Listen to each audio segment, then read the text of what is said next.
on blast. And we are live. This is the Wrap It Up on Blast Raps post-game show. My name is Sheldon Alexander, and this episode of Wrap It Up is brought to you by Clean Cuts Barbershop, 2013 Danforth Avenue in the East End of Toronto. Clean Cuts, the multicultural barbers that will always keep you fresh for any and all occasions. So go see Skip and the crew. As a wise man once said, tell them that I sent you. Check them out on Instagram at Clean Cuts Toronto or give them a call 416-917-4833 to book your appointments now. Thank you everyone for tuning in. Shouts to the people that tune in live, as you can catch this podcast live on Twitter each and every Raptor game at Shell Alexander. Same thing goes for Instagram at Sheldon Alexander. We take your comments and questions there. Shouts to the people tuning in live on Twitter and on Instagram. Really appreciate you guys being a part of the live show, because you guys make this live show, right? We want to hear what the fan base is thinking, especially after a crazy loss like that came right down to the wire for the Toronto Raptors. But if you're ever unable to make it to the live show, it becomes a podcast. You can find us on iTunes, SoundCloud, Google Play, and on YouTube. Just search On Blast Podcast or search my name, Sheldon Alexander. But in terms of this game, game 2 of your Eastern Conference semifinals between the Toronto Raptors and Philadelphia 76ers came right down to the wire. Raptors lose 94-89. And I'm going to start off by saying this. I feel like the Raptors fan base kind of needed a bit of the reality check. It's a playoffs. Things aren't going to be easy. You're not just going to walk over a team in the playoffs. Momentum doesn't really travel from one game to the next. There's going to be adjustments, and how well your team adjusts is how well your team's going to do in the series. The Sixers, they got beat up by Kawhi Leonard and Pascal Siakam in game 1, and they made adjustments in game 2. It was simple, right? They made a bunch of changes, but the first one was they put Embiid on Pascal Siakam, Tobias Harris on Gasol, and Ben Simmons played on Kawhi Leonard. Now, when you look at the stat sheet here, again, Raptors scored 89 points, right? Of that 89 points, 35 came from Kawhi Leonard. Kawhi Leonard was a problem in this game, right? A huge problem. Kawhi Leonard really, without him, this was a blowout. Sixers win easily, no problem. But at the same time, Siakam came around, right? You look at the numbers, you see Pascal Siakam with 21 points in this game, but 9 of 25 from the floor. And a lot of that was from tough shooting early on for Pascal. Pascal in this game, right? He started off, I want to say 2 of 12 or 2 of 10 from the floor. That's the worst I have at that point. I stopped tracking it after a while, but a 2 of 10 start for Pascal isn't a good look.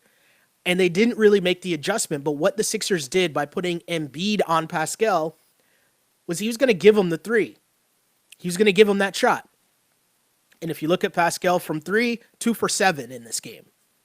Hit a big one late, but at the same time, Embiid was willing to give him that 3, and he kind of played him as if he's Giannis. And follow me for a second here, but I mean, you're playing off of him, and you're going to trust the fact that we know Siakam's game. He's driving to the basket. He's going to keep driving to the basket and try to make tough shots, but that's going to be tougher trying to make these tough shots over Embiid. The adjustment came late for Pascal and the Raptors, and maybe that's a good sign that you can take from this game into the next game, knowing that Siakam kind of figured it out a little bit more as the game went along and finished with 21 points to really try and give Kawhi Leonard some help. But from the Philly side, there was some talk about whether or not Joel Embiid would play in this game, right? And he had the stomach flu. I'm going to be honest. I don't really know if Joel Embiid has a stomach flu. I have no idea. I really think that Joel Embiid is injured. His knee is really bad. And it wouldn't surprise me if him missing shoot around this morning was just a way to maybe get more treatment, avoid the media, all that fun stuff, as he was listed questionable with the stomach flu. There is no chance that Joel Embiid was missing this game with the stomach flu, right? So he could be questionable, whatever, but nobody really believed that. Embiid struggled for most of the game, 12 points, 6 rebounds, 5 assists, and 6 turnovers, which is a very key point in this game. Embiid struggled early.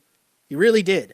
Out of the gates, Embiid, he fell on the ground a couple times trying to post up Marc Gasol, settling for bad shots early.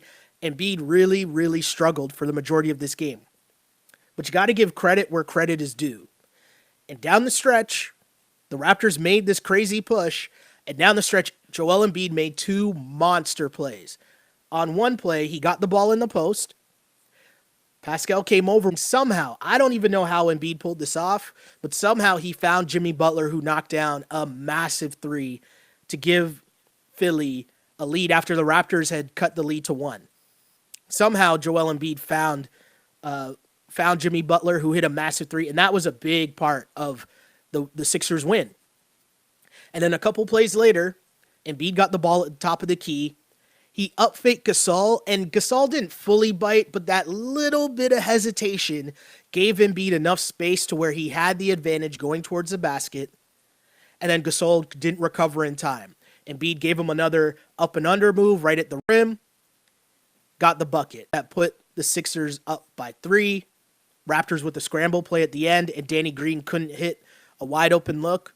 Raptors lose the game. But you got to give credit to Joel Embiid. He battled through a very, very tough game and made 2 big plays at the end of it. Your star players need to come through at the end in crunch time. And for the Sixers, Joel Embiid made big plays, but also Jimmy Butler hit massive shots. Jimmy Butler had 10 points in game 1. In game 2, Jimmy Butler, 30 points, 11 rebounds, 5 assists. Now, his shooting numbers, okay, right? 9 of 22, 4 of 10 from 3. But Jimmy Butler was aggressive in this game. And especially with Embiid not really having it for whatever reason, Ben Simmons played 44 minutes in this game, but most of that was spent at least trying to make Kawhi Leonard work. So not going to knock Ben Simmons at all because he had a very tough assignment trying to guard Kawhi. But they needed the scoring from Jimmy Butler, and Jimmy Butler delivered. Not only with big shots down the stretch, but I felt like throughout the game, whenever they needed a big play made down the stretch, it went through Jimmy Butler. Jimmy Butler either hit that 3, minus the Embiid up and under I just talked about, but Jimmy Butler made the plays, and that's why they got Jimmy Butler, essentially. Jimmy Butler went from getting 10 points in game 1 to having 30 points in game 2, and that's essentially the difference so far, if you really want to talk about what happened here for the Toronto Raptors and the Sixers in game 2. But again, my name is Sheldon Alexander. Thank you guys for tuning in. Let's get to some comments here early because there's a lot of comments and a lot went on in this game. We'll get to some comments and then we'll kind of go through in more detail what happened in this game. But right off the bat, on Twitter, someone asked, is Danny low-key injured? He's been pretty bad the whole playoffs, but no one talks about it. I don't know. Danny Green missing all these shots. It is kind of weird, right? We're not used to, as Raptors fans, seeing this shooting performance from Danny Green. We're at 1 for 8 in this game, 1 for 6 from 3.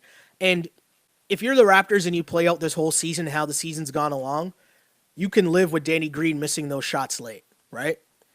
But when he's 1 for 6, you kind of wonder, hey, the question might have to be asked, right? Is Danny Green okay? I don't know. I don't know the answer to that. Maybe someone will ask him that in the postgame or ask Nick Nurse. But at the end of the day, the resume is proven where you're okay with Kawhi Leonard passing up that shot late to Danny Green. I know that Kawhi Leonard was red hot. He couldn't really be stopped, but he was 3 of 10, 3 in this game. 10 threes for Kawhi, wow. But the point remains, the Raptors as a whole, 10 of 37 from 3. They shot just 27% from 3, 36% overall from the floor. And basically, that's why you lose this game. Score 89 points. 89. That's terrible. The defense wasn't the problem. The Raptors did the same thing they've been doing all year, or all playoffs, which is keeping teams under 100 points. They just couldn't score. They really couldn't. And that's a tough one because Danny Green has been great for the Raptors all year. No matter what happens in the beginning of the game, when it's crunch time, you trust the fact that Danny Green is going to knock down those open looks. And even off a scramble play, he just couldn't do it. Tough look there for Danny Green. Tough look there for the Raps. But at the end of the day, you hope that everything is okay with Danny Green and he'll bounce back and have a better game. But again, this series is going back to Philly. It's going to Philly, 1 game apiece. And if you're Philadelphia, It wasn't pretty, but you're going back home with the split. And it was funny hearing the temperature amongst Raptors fans today because everyone was going off as if like this series was over, as if like, jam done. Congratulations, Raptors. You're going to the NBA Finals. And it's like, that's not how the playoffs work. There's going to be close games. There's going to be games where you just shoot poorly. We talked about there's going to be the Jimmy Butler game where Jimmy Butler just makes big shots down the stretch. That's just what's going to happen in the playoffs. What you saw from the Raps, though, in this game was that Kawhi, playoff Kawhi is real. Like, there were points where the Raptors were done. Like, they were done for in this game. And it was like, nope, count them out. It's over. They got no chance. It's a wrap. And then Kawhi, like, he was coming in, flying in, and getting monster rebounds during that run. He was driving and kicking, finding Pascal for open looks. Like, he was all over the place in this game. And, so much talk about load management. Well, you got 42 minutes of Kawhi Leonard in this game, 13 for 24. Add in 7 rebounds, add in 6 assists from Kawhi as well. That is a big-time playoff performance that if he gets a little bit of help, someone else shooting efficiently, the Raptors win that game. But between Marc Gasol, you could tell the Sixers' game plan was, we'll try to neutralize Kawhi, but at the end of the day, they're going to force Marc Gasol, Kyle Lowry, and Danny Green and Pascal to make shots. And if you look at it, Pascal, 2 of 7 from 3. Gasol, 1 of 4 from 3. Kyle, 2 of 6 from 3. Danny Green, 1 of 6 from 3.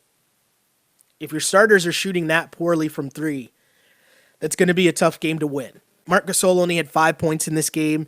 You'd probably want to see a little more offense from him, but you wonder how that adjustment's going to be going forward in terms of what do you do with Gasol in the post if Tobias Harris is on him? Do you feed the big man in the post a little more? Let the offense run through the post?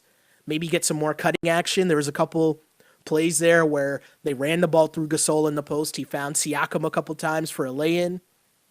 I don't know, but that's what the playoffs are about.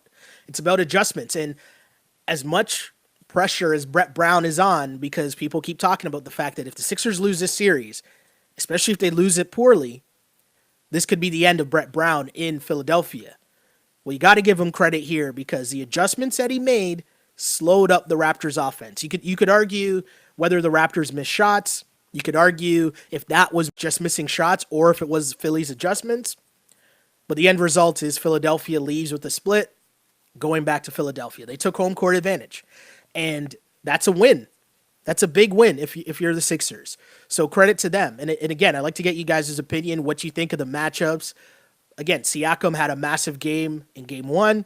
Struggled shooting in game 2. Again, just 9 of 25 for Pascal Siakam.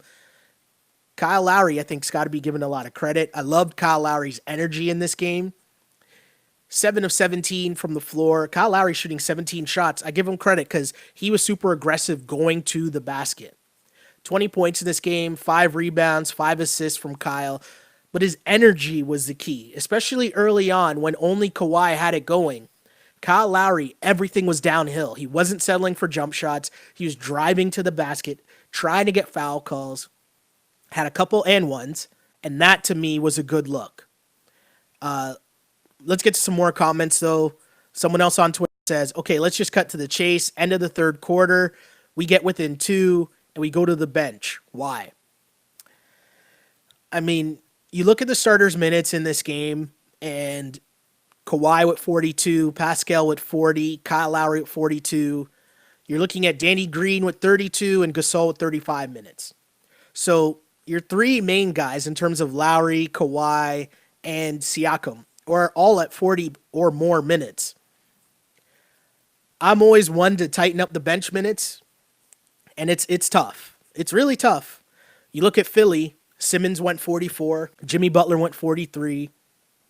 Those are the 2 high guys from the Sixers. So if your guys for the Raptors are over 40 minutes, at some point, you just got to put it on the bench and say, hey, somebody needs to score. Norman Powell had 3 points. He was 1 for 3. Ibaka was 1 for 5 in this game for 2 points. Freddie was 0 for 2. And at some point, you got to get something from these guys. I don't know what it is. I don't know what the moment is. We know that overall, the playoffs are about, your star players. You hope your bench players perform, but at the end of the day, you're going to ride the starters. But your bench at least has to give you positive minutes, and that didn't happen for the Toronto Raptors in this at all. The Raps cut an 11-point lead down to 3. The bench came back in, and it was a wrap, back up to 11. That can't happen. And whether you're Norm, whether you're Fred, at some point these guys got to hit shots. They got to be confident hitting shots. But I think we're seeing the same thing we saw in the first round, where you're dealing with a lot of length. So if Fred VanVleet and Norm are coming off the bench and they're going against Ennis, who's a bigger guard, Tobias Harris is a bigger guard / forward, Ben Simmons is a bigger guard, Jimmy Butler, right? Like, that matchup is a tough one for Fred and for Norman Powell. I mean, I know I'm the one that said I didn't think not having OG Anunoby was that big of a deal. Maybe I'm wrong. Maybe OG at least gives you a little more length on the perimeter, that, his shots aren't going to be bothered as much by the length of some of Philly's bigger guards. But I mean, at the end of the day, some of this has to be on Fred VanVleet, Norman Powell, and Serge, because they've given the Raptors nothing for the majority of the playoffs. And it's not even just about scoring, because if you're not scoring, cool, but it's got to be defensively as well. You got to at least lock in defensively. You can't have guys like James Ennis coming in off the bench and getting buckets. Greg Monroe also gave the Sixers positive minutes. Greg Monroe came in and had 10 points. In 12 minutes, Greg Monroe had 10 points and 5 rebounds. That can't happen. James Ennis was the Sixers' leading scorer after the first quarter. Or I think some way, for a good run in the first half, James Ennis was their leading scorer at 11 points. He only scored 2 the rest of the way, but the point remains, Philly's bench cannot be outplaying the Raptors' bench. That's not a thing that can happen if you're the Toronto Raptors, and that's a theme that we've seen throughout this playoffs. The Raptors' bench has been a problem. Fred VanVleet has not been there at all. Serge Ibaka in this game, I don't know what was going on with Serge, but I hate to say this, especially after such a good season from Serge Ibaka, but it's almost like we went back to last year's edition of Serge Ibaka, because some of the things he was doing, it was just questionable, right? Like, he's settling for long shots instead of just, like, where's the Serge and Kyle, or Serge and especially VanVleet pick and roll? For the whole season, we saw that it's money. If Serge gets that ball from the foul line or foul line extended, it's money. We only saw that play once in this game tonight. And when the Raptors are in trouble with that unit, get Serge that bucket right there at the foul line. I don't know why that's not a thing. I don't know why Fred and Serge just aren't running that play over and over again for the whole time they're on the floor. But on top of just not being able to score, Serge Ibaka on Joel Embiid, I don't know how many times you can bite on a Joel Embiid pump fake at the 3-point line, but Serge did it twice in this game, and I just don't understand how that happens. I don't get it. I need an explanation from Serge Ibaka how that's possible, that you can be biting on Joel Embiid pump fakes from the 3-point line. Let him shoot those threes. And yet Serge bit on it multiple times. He looked super awkward out there, just like missing shots. Serge had no flow in his offense. He had a couple nice tap out rebounds, but you're getting minus minutes. Norman Powell minus 17. Serge Ibaka minus 12. Fred VanVleet minus 18. And I mentioned this off the start of the podcast, but Jody Meeks is still trending in Canada. That's a little unfair. Jody Meeks got like a minute run in this game. He didn't play well in that minute he was out there. I mean, he missed a wide open 3, which wasn't a good look. And then he turned over the ball late in the third quarter. But I'm not going to be out here slandering Jody Meeks. That's unfair. You got to really look at everybody in this Raptors lineup not named Kawhi Leonard. Because if anyone else on the Raptors not named Kawhi Leonard was efficient from the floor for majority of the game until, let's say, the last 8 minutes when Kyle Lowry hit 2 massive threes. If the Raptors get anything from anyone else, they win this game easily. But hey, that happens. This is why so many conversations I was having today with people, when people are talking about Sweep City, people are talking about Raptors winning in 5, I was kind of like, let's not read too much into game 1. Storylines don't translate that much from one game to the next. Momentum doesn't carry over from one game to the next like that. That's not how the playoffs work. Each game is its own separate thing because in basketball, it's all about adjustments. So now it's on Nick Nurse, right? How do you adjust? What's the next move? Is it just as simple as Kyle, Danny, Marc Gasol, Siakam, you trust in the fact that they're able to shoot better than they did in this game? I think that's a safe bet. There's enough of a sample size from the trade deadline to this point where the Raptors offense, you trust the ball movement, you trust giving up good shots for great shots, and you trust that Danny Green's going to hit open shots. You trust that Siakam's going to hit those open corner threes. Kyle Lowry's going to shoot that three more with confidence. And hey, if they want to keep sagging off Kawhi, instead of having 6 assists, maybe that's 10 assists for Kawhi next game. But bottom line is, adjustments need to be made if you're the Toronto Raptors, because the way that they reacted to Philly's adjustment wasn't a good look at all. Let's get some more comments here, though. On Twitter, Fazil says, Nurse has to make a decision because Fred VanVleet has been useless. Replace him with McCaw for defense. I don't think that's really fair. And hey, I don't think Fred VanVleet has played well at all. But I don't think that you pulled the plug on him yet because he's still a key offensive part of your second unit. And if you pull the plug on Fred VanVleet now, you don't know how he's going to react to that. You have no idea. Also, I think you wait another game, see how, and I know this is going to sound weird, but if the Raptors bench guys aren't playing well at home, it's really tough to hope that they play well on the road, especially in Philly, which is going to be a crazy, crazy crowd, right? The story in the playoffs is normally that your bench players play better at home because they got the crowd juicing them up and hyping them up. But what I will say is if there's one thing on the Raptors side, okay, we've seen Norman Powell have big moments in the playoffs, regardless of being on the road or at home.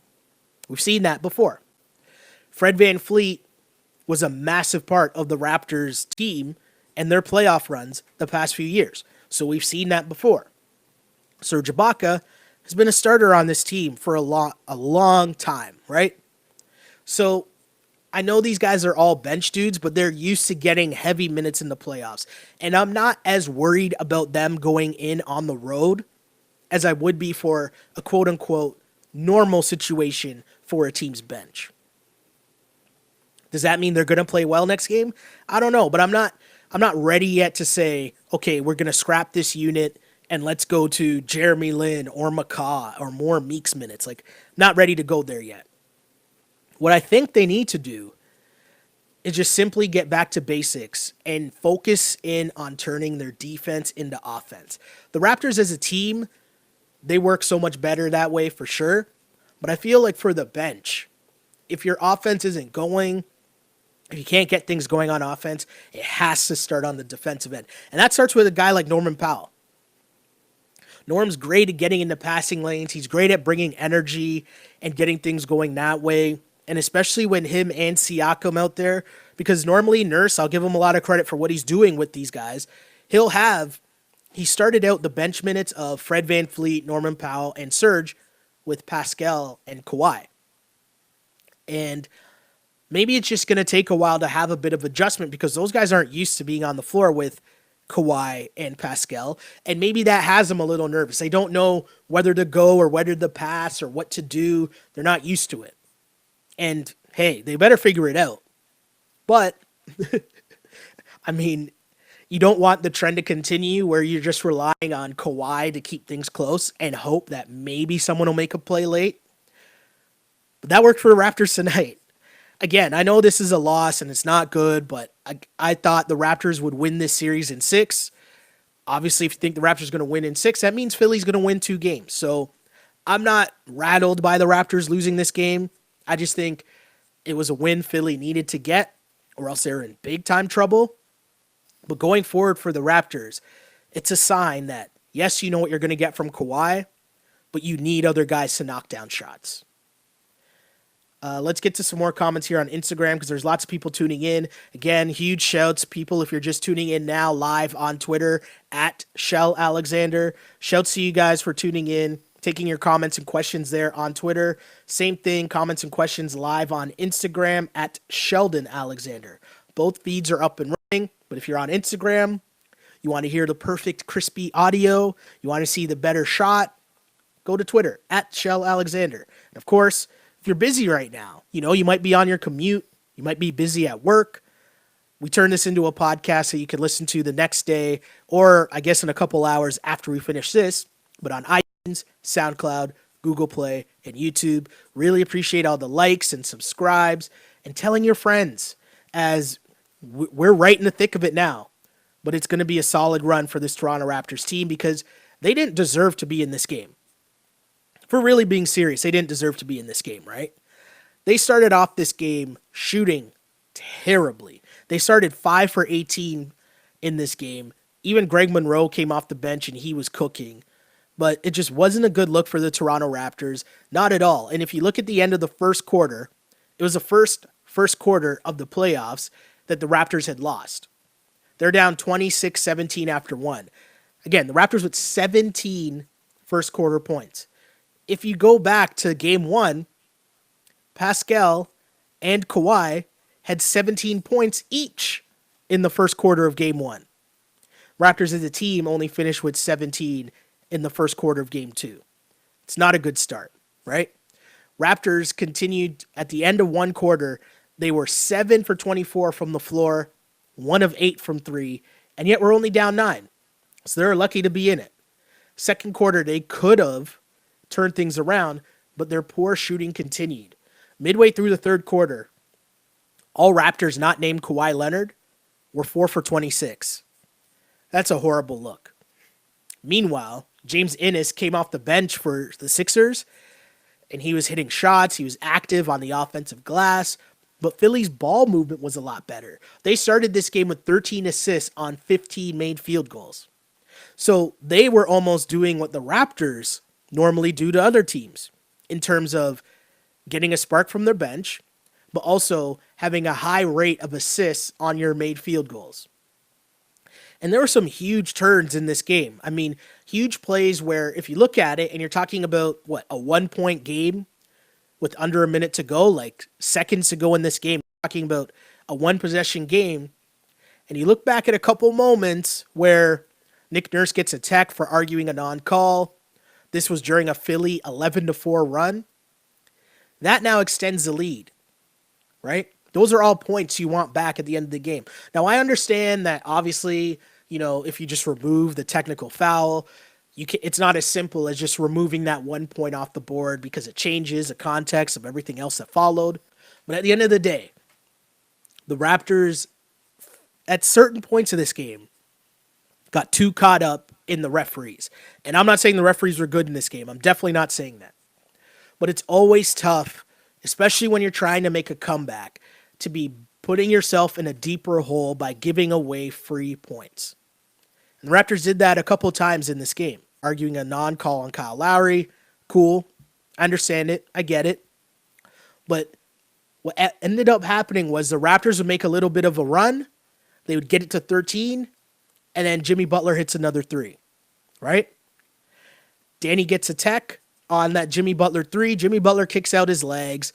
It's not a good call by the refs, but at the same time, you're trying to make a comeback. You just cut it to 13, and then now Jimmy Butler hits an and 1-3, and then now you add on to it by giving him an extra point on the technical foul. That's a 5-point swing. It's an and 1-3. He hits a free throw to make it 4. Now add on the technical foul for arguing, and that's 5 points. Those are huge swings, especially when you're trying to make a comeback, because what ends up happening in a basketball game when you're down and you're chasing the whole game is you have to exert so much energy just to get back into the game that now by the time you get there, do you have enough to get over the hump? I mean, Kawhi Leonard did. I don't know about everyone else. But still, the point remains, you got to give the Raps credit because they didn't deserve to be in this game at all, and yet they found themselves only down 13 at the half. Danny Green hit a three on a 3-on-1 late in the first half, and that was a crazy look, but at the same time, Raptors still find themselves down 13 at the half. Now, they went on a 5-0 run to close the second quarter, and then a 5-0 run to start the third quarter. 10-0 run overall, brand new ball game. You're right there. The Raps kept coming, and you give Kawhi Leonard a lot of credit because although he had it going, and although everyone else was missing shots, he still wasn't looking guys off. He was finding Pascal for a three. Then Marc Gasol mentioned that earlier. He had that great little, big man game with Siakam going. The Raps were right there. And you got to give them credit for keep shooting the ball because Gasol was hesitant earlier, but he finally hit a big three, then got to the line, hit some free throws. All of a sudden, 1-point game. Now, I will say this. That Raptors run did come while, I don't know the experimentation that your boy, experimentation, is that even a word? I don't know what kind of experiments your man's Brett Brown was trying to run, but the Raps make a run in the third quarter, and at one point, the Sixers lineup was Ben Simmons, JJ Redick, your man's Ennis, your man's Bolden, and your man's Boban. Now, I don't know what part of the game plan that was. I know that you're playing your starters heavy minutes, and so, it's a tough game for Brett Brown, but I don't know if that's a lineup you want to see out there for a long time. Boban, Bolden, Ennis, Redick, and Simmons. Hey, Raptors make a run, and give Nurse again a lot of credit, but they tried to close it out with Kawhi in the bench, and they couldn't just make the run, but at the same time, it was just that point where it was super apparent that the Sixers bench was outplaying the Raptors bench. And even if you left Kawhi out there with the Raptors bench, it was basically still just the Raps holding on for dear life. Solid job by Siakam. Basically ended up switching Siakam for Kawhi in terms of getting minutes with the bench.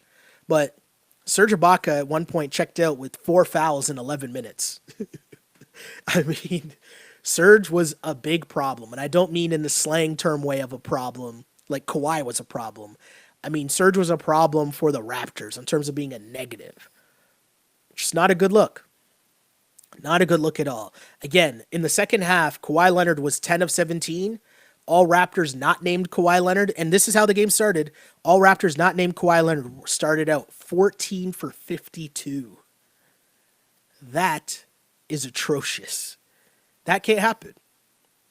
And the starters come back in. The starters do the job. They cut it to 1. And then, boom, it turns out to be 11 again. Because of the bench.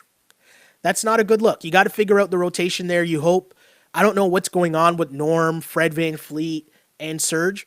But you got to figure it out. And I think the game plan has to be, you got to focus in and lock in on defense, try to get turnovers, but you also got to key in on that pick and roll with Serge and whoever. Maybe it's leaving Kyle in for extended minutes so that Kyle is making a concerted effort to run that pick and roll with Serge, but you got to figure out a way to get positive minutes from those guys because that's the ball game right there. That's the ball game. Not a good look from the Toronto Raptors at all in terms of what they got from their bench minutes, but I don't know. I know this is a loss, and so I'm not happy, but I'm saying Kawhi Leonard did put a smile on my face for the majority of this game because that guy he is a beast. He makes all the little plays, like coming out of nowhere and grabbing like huge offensive rebounds when nobody else had anything for the Raptors. Kawhi's flying in for rebounds, getting and ones. He's driving to the basket. I love the fact that when the Raptors were down, Kawhi wasn't settling. He was driving, trying to get to the basket. And I brought this up a lot during the regular season. But if you're familiar with the Toronto Raptors and watching prior Toronto Raptors teams, you're used to seeing the difference between what DeMar DeRozan and Kyle Lowry would do in terms of trying to drive and flailing, trying to get the calls. Like you're trying to get a foul to get to the line. You see even Embiid do it a lot in this series. You see even James Harden doing it a lot and having a lot of troubles with it now. But Kawhi Leonard is different. When Kawhi is driving to the basket, he's taking the contact and still trying to score. Now, mind you, that's a muscle thing, like for sure. Kawhi is built like a beast, for sure. But it's also mindset, right? Like he's trying to get to the basket to score, not to get to the foul line. And just to watch what this guy is capable of doing on a nightly basis at both ends of the floor. Because again, Ben Simmons, say what you want about Ben Simmons. I know Kawhi still got busy in this game, but Ben Simmons made him work hard, made Kawhi work. And you got to give Ben Simmons credit for what he was able to do in this game to not stop Kawhi, but make Kawhi work. Let me get to some comments here because I was scrolling to the top and then there's so many comments I didn't get to the top and then I then I got sidetracked on a different point. But let me get to some more comments here because someone named, I'm going to go with Momo here on Instagram says, Pascal is shooting way too much. Here's what I'll say about Pascal Siakam. The glow up has been real. So he spent this whole season improving basically each and every night. Okay. And if you go back to the beginning of the season, the very beginning of the season where it was all just that Pascal spin move. And then teams started to figure out, and then he had to come with the counter. And he shows now an ability to finish with both hands.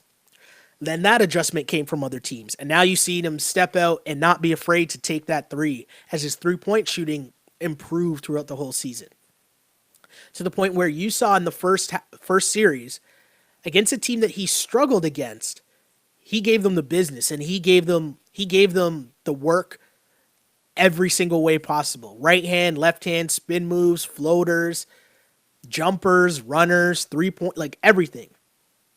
And what happened in this series, right, after game one, it's kind of tough now for the Raptors after we know that he's a second option to now try to tell Siakam to slow down.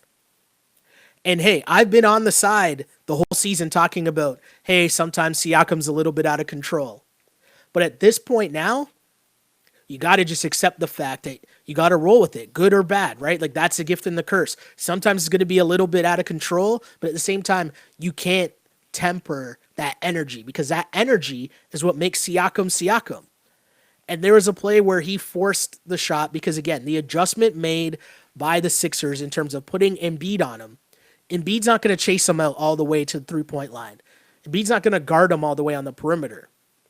He's going to know that Siakam wants to get to the basket, and so he's going to sag off him and say, okay, well, if you want to score at the basket, I'm going to stand here and kind of build a wall and force you to shoot over me. Make your shots at the basket, your finishes at the basket a little more difficult. And that's what Siakam struggled with in this game. Not good shooting numbers from Siakam. 9 for 25 in this game, but played a little bit better at the end. But much like he's done for the whole season, it's now on him to make the counter and to adjust. Because we've seen it now where at every point throughout the year, once teams started to get that scouting report, he found another tool in his work belt, found another little thing that he could pull out that he could turn to in tough situations. So now it's just on him again. What's the next move? Is it driving in but being able to pull up in that key and hit the short jumper or hit the floater over Embiid? Because trying to finish right at the basket is going to be really tough trying to do that over Joel Embiid. But again, I want to see what the adjustment is going to be from Nick Nurse, but it's also on Siakam to make a bit more of an adjustment and kind of slow the game down a little. Not just speed, head down, downhill, going to the basket, because those are going to be tough finishes, and you're also not going to get the calls from the refs all the time. When you just barreling to the basket all the time, the refs aren't going to give you a foul call every single time. It's just not going to happen. Ask James Harden. So I don't want to say he's shooting too much. Mind you, Siakam took 25 shots in this game. Kawhi Leonard took 24 in this game. I don't know if that's the equation you want if you're the Toronto Raptors, but some adjustment has to be made. But that's what the playoffs are about. More comments here. Let's see. Let says Danny had it It's tough. Danny Green had a wide open look, and I said it before. I said it on Twitter. I thought the way that this game was going, Danny Green was gonna hit a big three for the Raptors. I felt like it was coming, and he had the look. I don't think you could ask for a better look, but I bet you, if you ask Nick Nurse, you ask Kyle, you ask Kawhi, who's been through playoff battles, heck, you ask Pop, who's probably at home watching this game, if you would have taken that Danny Green look to tie the game late, I bet you he'd say he'd take that 100 times out of 100. And all you need to know is, again, Kawhi Leonard, he had a look from three, and he passed it up to get Danny that wide open look. So I'm going to trust in the fact that Danny Green is going to be okay. And unless there's something physically wrong with him, the Danny Green game is coming. We know that, right? It's all right. Alex says, the play of our bench has been so far in this... The play of our bench so far in this playoffs has been absolutely unacceptable.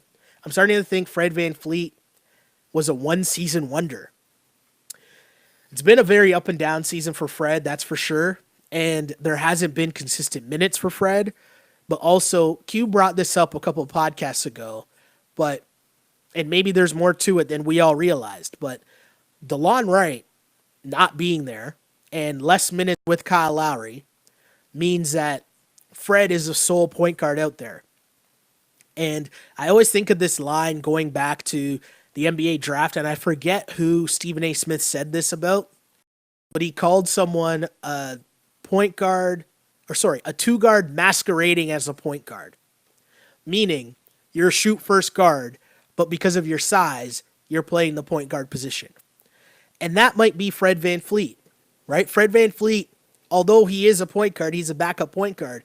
He is a shoot-first guard. You rarely see him with the dribble drive and the dimes or the kick out. He's never really been as smooth running that pick and roll with Serge. And if you think back to the times that he's had the most success, it's come when he's on the court with Kyle Lowry, where he can play off the ball some, or he's on the court with DeLon Wright, who's another point guard. But what that allows him to do is either he's taking the guy one-on-one, and if not, he can be off the ball and knock down open threes.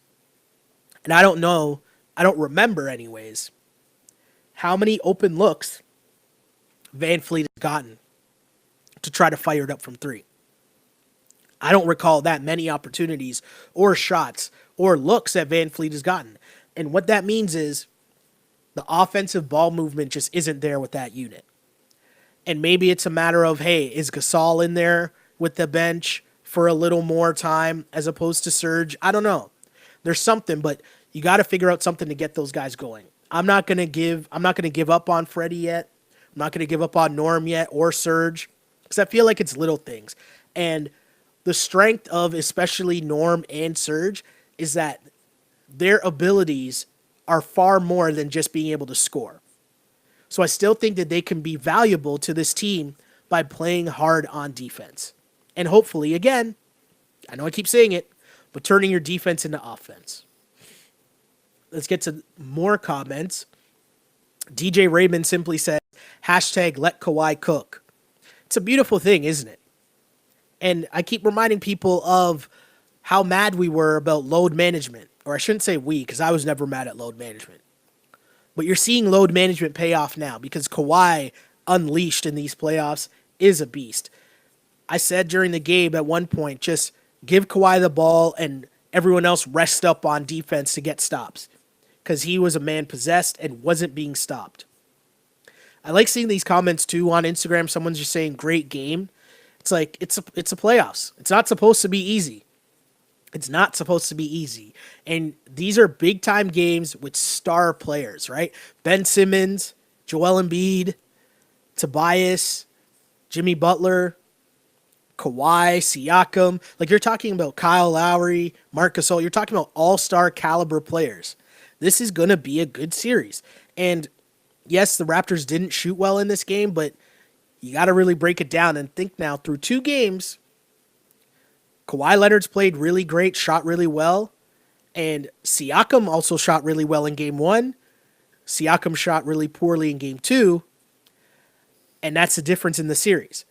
Yes, Kyle had more points in this game, but he didn't really shoot that well in terms of percentage wise. He didn't really shoot that well in game 1 or game 2. Same goes for Danny, same goes for Mark. And you got nothing from the bench. So if you're Philly, you're looking at this and you're saying, okay, well, if we let Kawhi go and we focus in on slowing down Siakam, make him work harder for his baskets, and leave it to the other guys to get buckets, I don't know if this is going to be the easy walk in the park that most Raptors fans thought it would be after one game. But I'm just going to say, I tried to warn y'all. I tried to say, let's not get too far ahead of ourselves because it's the playoffs and it's not going to be easy. Let's see. Someone says Danny should feel bad. He made those shots all year. I'm sure nobody feels worse about missing those wide open looks than Danny Green. Like, he has a resume, a playoff resume of doing this. Not in the second round, but in the NBA Finals. So I'm sure Danny's probably going to be in the gym shooting jumpers.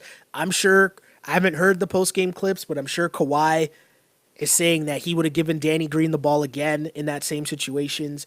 So it's okay.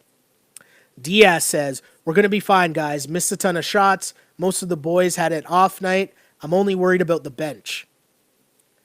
More comments. Toronto sports teams love doing everything the hard way. Good point. James on Instagram says, Ennis and Monroe pulled the DJ Augustine. Jeez. Yeah, the Raptors getting buried. Like, Greg Monroe, where did that come from? Did anyone else notice a picture? I forget if it was ESPN or The Ringer or who put it up there, but it was basically the Eastern Conference semifinals are set, and it was Greg Monroe wearing the jersey of every team in the Eastern Conference finals. That's crazy. More comments here. First half was pathetic. Danny Green stunk it up. Yep, we've been over that, but it's all right. It's all right. Not worried about that. Are people worried about the rebounding? Austin says, I think our bench and our rebounding lost us that game. The rebounding wasn't good. There were a lot of like second chance rebounds, and that's tough. Again, that's one of those little things where when you're trying to make a comeback and you're exerting so much energy, now you grind it out to get a tough shot, but the defensive possession isn't over until you secure that rebound. And there's so many times where the Raptors gave that up and just gave the Sixers another chance to get more points, to have to make the Raptors work a little harder for another possession and exert more energy. Alex says, at least it wasn't a blowout. I don't know if the Raptors are going to get blown out in the playoffs. I think they just play too much defense. Like, their defense is just that good. And hey, in this game, Kawhi Leonard was just that good that he wasn't going to allow them to get blown out.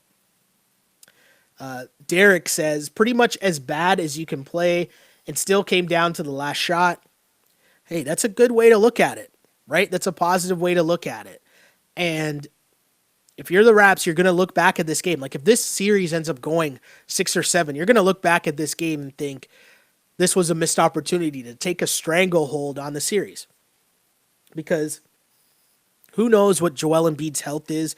Who knows what Joel Embiid is really dealing with? But Tobias had an off night. Ben Simmons was only 6 points in this game. It was an ugly game for the Sixers.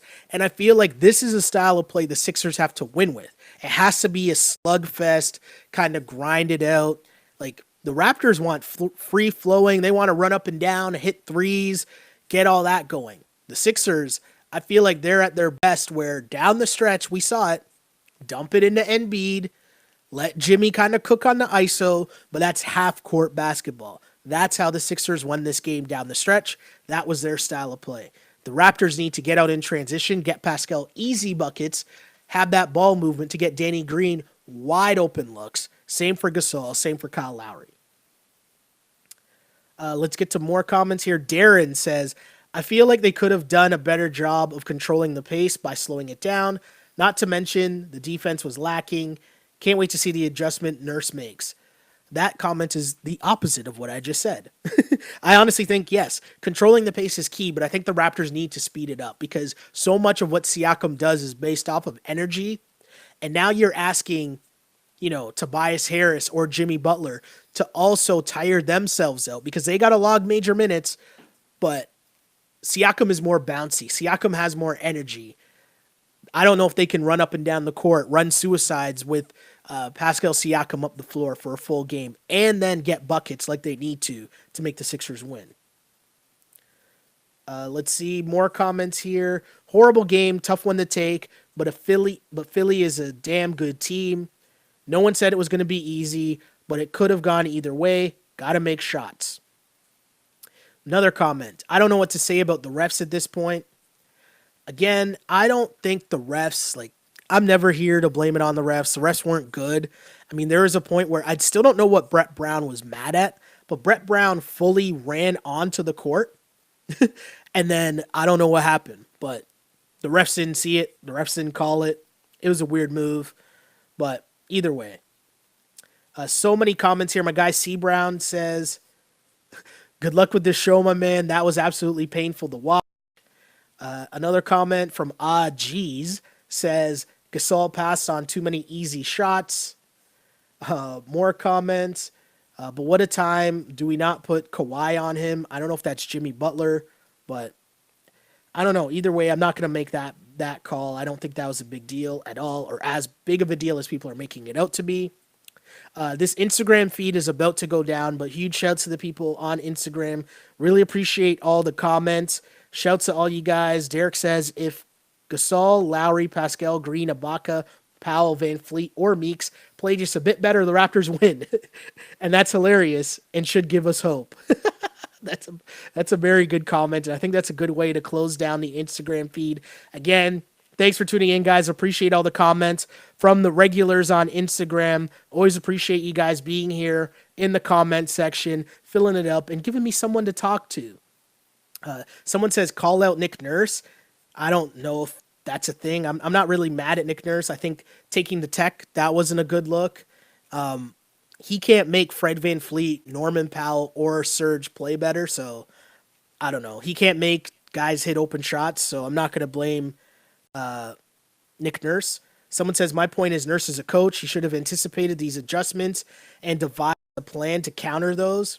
Yes, Nick Nurse should be aware that there would be adjustments made by the Sixers. No doubt. But you don't know what those adjustments are going to be until the game starts. They're going to go back. They're going to watch tape. I'm pretty sure, I guarantee you they'll have different counters for what the Sixers did. I bet you one of the things you'll see is Marc Gasol, instead of being so much at the high post, at the top of the key, because that's what they want to do. If Marc Gasol's at the top of the key, they don't want him beat out there, but they're okay with Tobias Harris being out there because that way Joel Embiid is still at the basket, right? So you might see the adjustment now where Siakam's at the top of the key to try to pull Embiid out there, and you see Gasol in the post, and you try to run some of that offense through Gasol in the post. I wouldn't be surprised if we see that. Kawhi on being guarded by Ben Simmons, I don't know if that's that big of an issue. I'm not really worried about that. I think Kawhi was still fine. Plus, making Ben Simmons have to work that much on defense means he's doing a lot less offensively, and that means getting other guys like JJ Redick involved, so I'm okay with all that. Jimmy Butler had 30, but he had to work for those, right? Jimmy Butler had to work hard. Tobias didn't shoot well. Again, I don't know how much of this you can pin on Nick Nurse. The adjustments were made. The Raptors didn't hit shots. But hey, that could all change very easily. But shouts to you guys for tuning into this as the Toronto Raptors go down in Game 2 to the Philadelphia 76ers. Again, Raptors shoot just 36% from the floor, 27% from three. Raptors lose 94-89. And now the series is tied at 1 heading back to Philly. And if you're the Toronto Raptors, there's two ways to look at this. And this is the beauty of the playoffs. Because you have the Philadelphia 76ers fans who are saying, well, hey, all you want to do is get a split. Right? And they did their job. They came to Toronto and got a split. And from the Raptors side of it, you can look at it and say, well, we won Game 1 easily. Game 2, nobody other than Kawhi could hit a shot. And it still came down to a one-possession game at the end. So you have two sides to look at it, but maybe it goes to the age-old adage of a playoff doesn't start until a road team wins. And we're seeing that now. So, hey, pull up, Raptors fans. Again, if you want to make it to the NBA Finals, it's not going to be easy. It's not going to be easy at all. This is going to be a great series. You got two really, really good games, and the high level of talent is going to be fun. I'm entertained. You want the Raptors to win? Sure. But I'm still entertained. And I really do hope that you guys were entertained by the Wrap It Up podcast. Again, huge shouts to the people that are here live, rocking with me on the live stream on Twitter at Shell Alexander. We take your comments and questions there. Same thing. Appreciate the likes, appreciate the hearts, all that fun stuff. Same thing goes for Instagram at Sheldon Alexander. Like and follow for more content in between the games. But of course, really appreciate the love for this podcast as the numbers continue to blow up and go, as we start to prove to people that, hey, people do care about basketball in this country. Like, that is a thing. But again, huge shouts. If you're ever not able to listen to the podcast live, just know that you can find us on SoundCloud, on iTunes, on Google Play, and on YouTube. Just search On Blast Podcast. Like and subscribe there. Hit us with the likes, hit us with the shares, all that fun stuff. Continue to spread the movement. So, hey, here we are. We're on social media. It's right here on your phones. Shouts to Twitter for being a platform where we can interact so easily. Same thing on Instagram. This is incredible. Really appreciate this, guys. And buckle up and enjoy the rest of this series, because this is going to be fun. And every loss, I'll say this, every loss is a reminder that we could be counting down the last game of Kawhi Leonard in a Raptors uniform. So I only say that to remind you guys to enjoy this, because what this guy is doing for your Toronto Raptors, it's incredible. This is the best team in Raptors franchise history. Kawhi Leonard is the best player in Raptors franchise history, and he put up another big boy performance again in the playoffs for your team. So enjoy it. Hopefully next game we can enjoy a win.